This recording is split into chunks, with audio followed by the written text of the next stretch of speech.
Everyone, good evening. कैसे हैं आप सब? आई होप आप सब बहुत अच्छे होंगे and welcome to my new blog. Saturday का डे था, इवनिंग का टाइम हो रहा था और यहाँ पे मनीष लेकर के आ गए थे नेट, क्योंकि अभी बहुत गर्मी होती है ना, तो विंडो वगैरह खोल के ही रात को सोने का मन करता है। जैसे ऑल आउट वगैरह भी लगा दो ना, तो थोड़ी सी सफोकेशन सी होती है मेरे को स्मेल वगैरह से।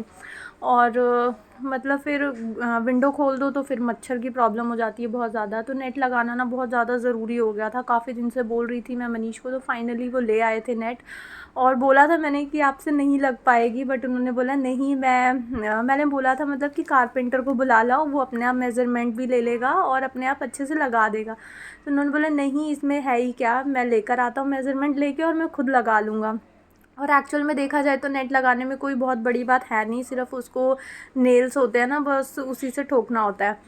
तो उनसे नहीं लग रही थी, क्योंकि वो जैसे गोल गोल सी हो रही थी ना, तो वो फूल फूल के आ रही थी, उसकी सेटिंग अच्छे से बैठ नहीं पाई। तो फिर फाइनली मनीष कारपेंटर को ढूंढ करके लाए, और ये वाला जो हमारा काम पेंडिंग था ये भी हमको करवाना ही था। तो अब फिर दोनों काम साथ में हो जाएंगे, हमने सोचा। तो इन भैया ने पहले जो आए थे, जहाँ जो मतलब वॉशरूम का डोर ख़राब हुआ था ना हमारा, तोड़ना पड़ा था, तो उन्होंने पहले उसको इक्वली थोड़ा सा कटिंग कर ली थी इस टाइप से, और अंदर थोड़ा सा ऐसे एक प्लाई का पीस होता है ना, वो कट करके उसका मेज़रमेंट ले लिया था ताकि उसकी फिलिंग कर सकें। तो उसमें उन्होंने लगाई फेविकॉल और उसके मेज़रमेंट के अकॉर्डिंग उसके अंदर सेट कर दी थी। मतलब हाँ, ये वाला जो टुकड़ा है ना, इसको कटिंग करके इसके अंदर फंसा दिया था, ताकि वो इसके ऊपर अभी माइका वो पेस्ट कर देंगे, ताकि अंदर से ना खोखला खाली सा ना लगे, थोड़ा मतलब भरा हुआ लगे। तो फिर उसके बाद साइड्स में भी जो बचा हुआ पार्ट था, वहाँ पे उन्होंने फेविकॉल लगाई, और सेम मिलती जुलती माइका तो हमको मिल नहीं पाई थी। ये वाली जो माइका हमने लगाई ये ग्लॉसी में थी, और जो डोर की पहले लगी हुई थी ये जो थी वो मैट में थी। तो थोड़ा सा डिफरेंस दिख रहा था, दूर से देखोगे तो नहीं पता चल रहा था, बट पास से देखोगे तो थोड़ा वही ग्लॉसी और मैट का डिफरेंस आ रहा था।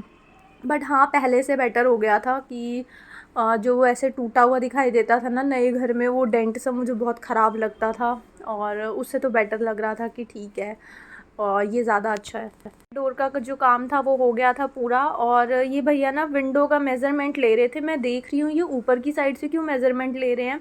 वो तो अच्छा हुआ मैंने इनको देख लिया, मतलब मैं पास में ही थी। तो ये क्या करने वाले थे, जहाँ एसी लगवाना था ना हमको, तो उसके अकॉर्डिंग ये अभी इसको नेट को काट देते। मैंने पूछा भी, भैया ये ऊपर से क्यों मेज़रमेंट ले रहे हो? बोलते ऊपर से ही लेना पड़ता है। तो मैंने कहा, फिर मैं चुप हो गई। मैंने कहा ठीक है, होता होगा कुछ इनकी साइड से, मतलब ऊपर का ही लेना होता होगा इस ऐसे। तो मैंने बोला ऊपर आप विंडो एसी का मेज़रमेंट तो नहीं ले रहे हो ना, क्योंकि मनीष तो ये नेट जो थी वो मेज़रमेंट कटवा करके ही लाए थे। तो बाद में उनको क्लियर हुआ कि हाँ, मुझे नीचे की साइड विंडो पे नेट लगानी है, अदरवाइज़ वो ऊपर की जो सही कटी हुई थी ना उसको और काट करके छोटा बना देते। और उसके बाद एक चीज़ और, जब हम नेट लगवा रहे थे या हमने लगवाने का सोचा था, तो हमने ये ध्यान नहीं दिया था, जो इसको विंडो को मतलब बंद करने वाली जो चटकनी होती है ना, वो अंदर की साइड थी। तो वो हम सबको हैंडल्स वगैरह उतरवा करके बाहर की साइड लगाना पड़ा। इसकी जो चटकनी वगैरह थी बाहर की साइड लगानी पड़ी, अदरवाइज़ इसको हम खोल बंद कर नहीं सकते थे। अगर एसी लगाते तो ये खुली रहती, तो उसकी कूलिंग स्टोर नहीं हो पाती थी, और अगर वो अंदर की साइड से लगी रह जाती तो फिर उसका कोई फ़ायदा ही नहीं था नेट लगवाने का, तो वो टोटली वेस्ट हो जाता। तो उसके हैंडल्स और चटकनी वगैरह का प्रोविज़न बाहर से हमने करवाया, और फिर साथ ही साथ हमने वॉशरूम की जो एक मिरर मतलब शीशा था ना, उसको भी हमने हटवा दिया था, ताकि वेंटिलेशन सही से हो पाए।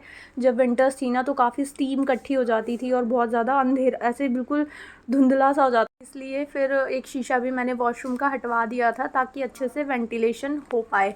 और उसके बाद यहाँ पे हो गया था संडे। वैसे तो मुझे काफ़ी देर हो गई थी उठे हुए, but Sunday is a fun day. थोड़ा सा हम थोड़ा लेट उठते हैं, और उठ भी जाएंगे ना टाइम पे। मेरे साथ ऐसा है कि मैं 5:30 उठती हूँ ना, और जिस दिन मेरे को आगे नेक्स्ट डे मतलब उठने का कुछ नहीं है, छुट्टी है या संडे है, तो मेरी 1 घंटा लेट नींद खुलेगी। 5:30 उठती हूँ तो रेगुलर 6:30 नींद खुलेगी मेरी।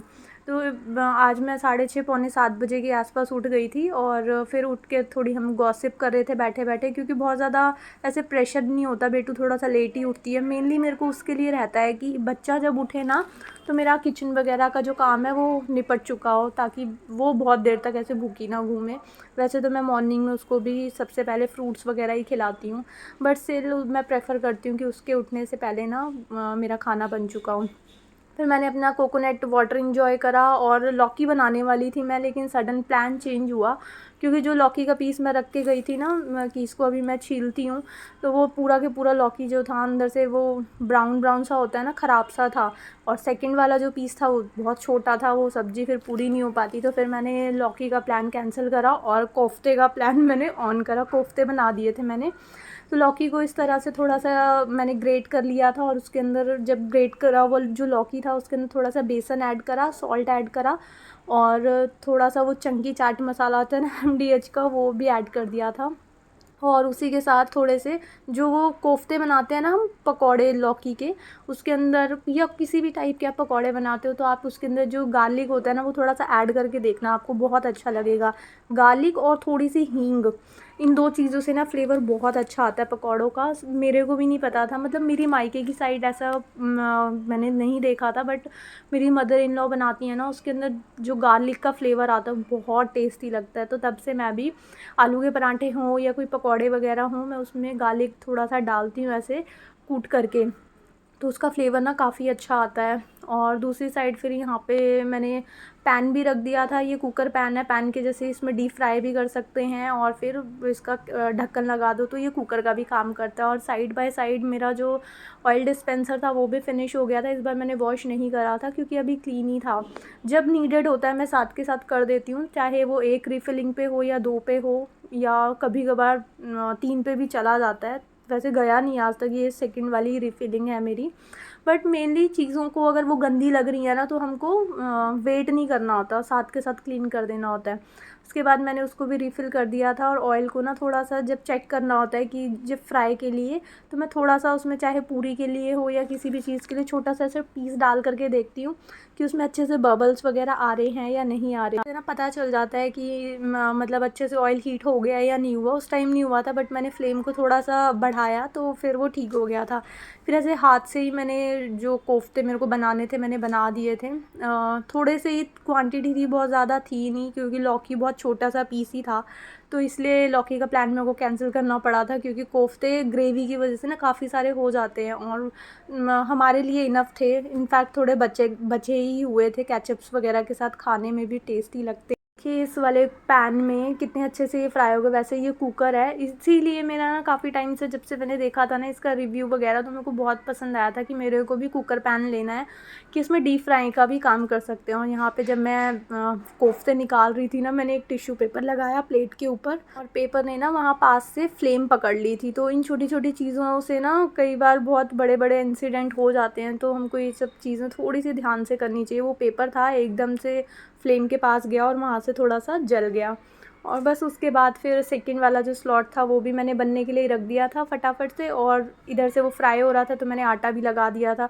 थोड़ा सा टाइम टेकिंग होता है कोफ्ते वगैरह बनाना, मतलब मैं रेगुलर ऐसे बनाती नहीं हूँ ना, तो मैं यूज़ टू नहीं हूँ। वैसे राजमा राइस बनाने में भी उतना ही टाइम लगता है, बट जो चीज़ हम रेगुलर बनाते रहते हैं ना, वो हमको लगता है कि हाँ मतलब यूज़ टू है हम। लेकिन जो चीज़ें हम बहुत कभी कभार बनाते हैं ना, मुझे उसमें थोड़ा सा टाइम लग जाता है। जैसे मैंने कोफ्ते वगैरह बनाए थे ना, तो मुझे उसमें थोड़ा टाइम लग गया था। और फ्राई व्राई वाली चीज़ें ना मैं बहुत ही ज़्यादा रेयरली बनाती हूँ, मतलब बहुत ही ज़्यादा कम। कोई खाता नहीं है हमारे घर पे ये फ्राइड चीज़ें। और आज कोफ्ते बने थे ना, उसमें अच्छा खासा ऑयल लगा था, क्योंकि फ्राई करनी है चीज़ों को तो ऑयल तो चाहिए। तो ऑयल की क्वांटिटी काफ़ी ज़्यादा हो जाती है ना, ऐसी चीज़ें मैं अवॉइड करती हूँ और बहुत रेयरली बनाती हूँ। और उसके बाद उसी पैन में जो थोड़ा सा ऑयल बचा हुआ था, थोड़ा सा नहीं काफ़ी सारा बचा हुआ था, बट फिर वो मैंने निकाला नहीं, क्योंकि ये वगैरह बनते हैं ना उसके अंदर मलाई या थोड़ा सा बटर वगैरह डालते हैं तो उसका टेस्ट ज़्यादा आता है। तो फिर मैंने वो स्किप कर दिया, उसमें बटर या फिर मलाई वगैरह कुछ नहीं डाला था, जस्ट जो ऑयल बचा हुआ था वही यूज़ कर लिया था। उसके बाद ऑयल तो हीट ही था, उसमें थोड़ा मैंने जीरा डाला और थोड़ी सी हींग डाल दी थी। थोड़ी सी मैंने इसमें भी डाली थी कोफ्तों में भी, और थोड़ी सी मैंने इसकी ग्रेवी में भी डाली थी। इसमें पकौड़े वगैरह में तो हींग का और स्पेशली गार्लिक का तो टेस्ट बहुत ही अच्छा आता है। तो बस उसके बाद मैंने कोफ्ते की सब्ज़ी जो थी वो मेरी बन गई थी। बस सिंपल वही प्यूरी वगैरह मैंने फ्राई करी, पानी डाला और विसल्स दिलवा दी थी। और जब विसल्स सारी स्टीम वगैरह रिलीज़ हो गई थी, उसके बाद मैं उसमें कोफ्ते ऐड करती हूँ। और उसके बाद फिर जो हमने ब्रेकफ़ास्ट वगैरह करा, अपना ब्रंच वगैरह कंप्लीट करा था। और उसके बाद फिर जो कपड़े वगैरह थे कल के मैंने वॉश करे थे, वो चेयर पे ही रखे हुए थे। मैंने कहा साथ के साथ करके रख देती हूँ, अदरवाइज़ घर को मैसी दिखाने में ना सबसे ज़्यादा ऐसे देखो, अभी सोफ़ा था वो कितना ठीक लग रहा था, मतलब हाँ एट अ टाइम कोई भी आ जाए तो वो प्रेजेंटेबल है। थोड़ा सा सोफ़ा कवर इधर उधर हो जाता है बट स्टिल वो चल जाता है, क्योंकि सबको पता है कि घर है, चीज़ें यूज़ होंगी। तो कई बार बच्चा भी बैठ कर के गया है और किसी ने भी उस जगह पे बैठा है तो थोड़ा सा कवर वगैरह इधर उधर हो जाता है। बट इस तरह से अगर सोफ़े पे कपड़े फैले हुए दिखे तो वो कैसा लगता है। अभी आपने आफ्टर बिफोर देखा ही होगा कि कितना ज़्यादा मतलब डिफरेंस आ जाता है। बिल्कुल भरा भरा सा प्लेस लगता है, बिल्कुल मैसी सा लगता है। चाहे आप एक्स्ट्रा रूम में भी रखोगे ना तो क्लॉथ्स बहुत ज़्यादा मैसी से लगते हैं। और जब भी आप क्लॉथ्स को वॉश करके मतलब ड्राई करके उतार करके लाते हो ना तो उसको ऑलवेज़ ऐसे प्लेस पे रखो जो प्लेस आप बहुत यूज़ करते हो, लाइक सोफ़ा या फिर अपना बेडरूम। एक्स्ट्रा बेडरूम में कभी भी रखोगे तो वो एक्स्ट्राज में पड़ा ही रहेगा आपके पास काम, और कपड़ों का पहाड़ बन जाएगा। एक दिन आप नहीं फ़ोल्ड करोगे, 2 दिन नहीं करोगे, 3 दिन भी नहीं करोगे। कभी कभार ऐसा भी हो जाता है कि डेली के काम होते हैं, इतने ज़्यादा हो जाते हैं कई बार कि हम ऐसी चीज़ों को अवॉइड कर देते हैं फिर। और फिर घर जो है वो हमारा कितना भी क्लीन कर लो बट वो क्लीन लगता नहीं है, फिर वो मैसी मैसी सा ही लगता है। तो ऑलवेज़ कपड़े वगैरह जब भी ड्राई हो जाते हैं मैं ऐसे प्लेस पे रखती हूँ ताकि मेरी नज़र उन पे जाए और मैं उनको जल्दी से जल्दी फ़ोल्ड करूँ। या मैं अपने बेडरूम में लेकर के बैठ जाती हूँ रात के टाइम, या फिर सोफ़े पे ही ले आती हूँ उतार करके। उसके बाद मैंने सेकंड वाले बेडरूम की अच्छे से बेडशीट वगैरह झाड़ दी थी। हमारे वाले बेडरूम की भी मैंने झाड़ दी थी बट वहाँ पे सब बैठे हुए थे, बेटू और मनीष, क्योंकि आज संडे है तो Sunday is a fun day. तो वो आराम से चिल कर रहे थे बैठ करके। तो फिर मैंने दूसरे वाले इसको सेट करते हुए रिकॉर्ड कर लिया था, उधर नहीं करा था। फिर पूरे घर में झाड़ू वगैरह लगा दी थी और उसके बाद फिर मेरा हो जाता है डस्टिंग का काम। झाड़ू लगाने के पहले ऑर्गेनाइज़ कर लेती हूँ सारी चीज़ों को, उसके बाद डस्टिंग करती हूँ। और ये देखो डेली क्लीन करती हूँ, स्टिल विजिबल डस्ट जो थी वो दिख रही थी इसके ऊपर, क्योंकि ब्लैक है। ब्लैक ना मतलब थोड़ा सा कंपैरेटिवली दूसरी चीज़ों के ब्लैक कलर ना डस्ट को ज़्यादा अट्रैक्ट करता है, मुझे ऐसा लगता है, क्योंकि बहुत जल्दी गंदा दिखने लगता है। उसके बाद फिर सेकंड वाला जो बेडरूम था इसकी भी जो ये ऊपर स्टोरेज थी ना, इसके ऊपर ये गोल्डन लाइट लगती है तो हल्की फुल्की जो डस्ट होती है ना वो लाइट के अंदर एकदम चमकती है, थोड़ा सा दिखती है कि हाँ यहाँ से गंदा हो रहा है। तो अभी मैंने ये लाइट ऑन करी थी, मैं कुछ काम कर रही थी तो मैंने देखा जो ये ब्राउन ब्राउन बीच में जो है ना माइका, इसके ऊपर डस्ट लगी हुई थी और वो दिख रही थी। तो फिर इसको भी मैंने साथ के साथ क्लीन कर दिया था, और जो साइड टेबल्स हैं दोनों उनको भी अच्छे से क्लीन कर दिया था। और उसके बाद फिर बाहर वाला जो पार्ट था एलईडी यूनिट का उसको भी अच्छे से, वैसे यहाँ पे बेटू खाना वाना खाती है या फिर कुछ अपनी ड्राइंग वगैरह करती रहती है तो ये वाला एरिया 2 से 3 बार भी मैं दिन में क्लीन करती रहती हूँ। इसको कोई ऐसा नहीं है कि स्पेशली डस्टिंग में ही मैं करती हूँ। फिर साथ के साथ मैंने सेंटर टेबल को भी क्लीन कर दिया था, और उसके बाद फिर मैंने करी मॉपिंग। आज मैंने इसी से कर दी थी, बीच बीच में मैं बैठ के करती हूँ और बीच बीच में मैं इस मॉप से भी कर देती हूँ। मैं आज सोचा था कि मैं आज बैठ कर के मॉपिंग करूँगी, क्योंकि कल वो भैया आए थे ना कारपेंटर, तो जब भी हम घर पे कुछ काम कराते हैं ना बहुत ज़्यादा गंदा हो जाता है। स्क्रू गिरे हुए हैं, कहीं पे कुछ ठोका पीटी से डस्ट गिरी हुई है, मतलब हो जाता है ना गंदा। तो मेरे को था कि आज मैं बैठ करके अच्छे से क्लीनिंग करूँगी, बट संडे था, फिर सब थोड़ा बहुत आना जाना भी संडे को हो जाता है, जिसकी वजह से फिर मैं लेट हो गई थी।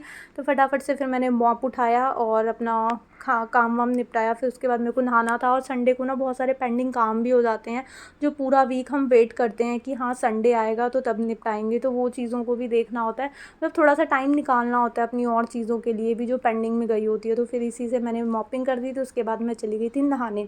और इसी के साथ आज का व्लॉग मैं यहीं पे एंड करती हूँ। आई होप आपको ये व्लॉग अच्छा लगा होगा। अगर आपको ये व्लॉग अच्छा लगे तो इसको लाइक शेयर एंड सब्सक्राइब ज़रूर करना। मिलेंगे एक न्यू वीडियो में, till then take care friends, bye bye.